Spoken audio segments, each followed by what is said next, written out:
Magpapaligo muna tayo ng mga ibon natin na iloload ngayon sa mamaya sa pagudpod. Ayaw magsipagligo ng ibon. Kaya mangyayari ngayon, mapupuwas bat na naman sila. Imamano-mano ko sila. Ganon din, sasaw sa tubig. Dahil ayaw nila maligo kaya mapipilitan tayo i-post bat sila. At kailangan dahil sa sobrang init ng panahon sa Sunday, kailangan na paliguan ng mga ibon. Tanawin ko isa-isa.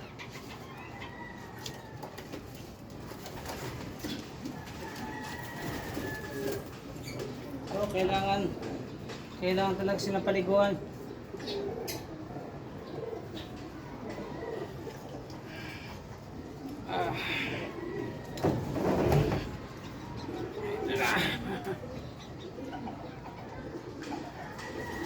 Ligo-ligo muna. At kailangan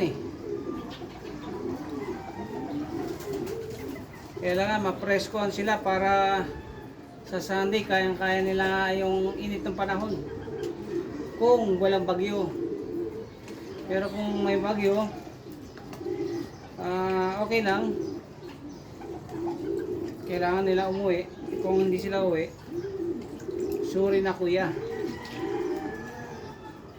Ito, meron itong ginagawa ko, sinasaw-saw ko lang. Pero ito, maganda to sa kanila. Ayaw nga nila, pero maganda to sa pakiramdam nila. Katapos, parang may anak ka din na maliit. Medyo mahirap din mag-ibon na hindi siya mahirap, medyo matrabaho. Pero meron namang kasiyahan na dinudulot sa akin. At kahit pa paano merong balik na maganda. At siyempre ang pag-ibon hindi rin basta-basta. Hindi ka rin pwede maglaro nang wala kang pera. Kailangan dito meron ka rin pera.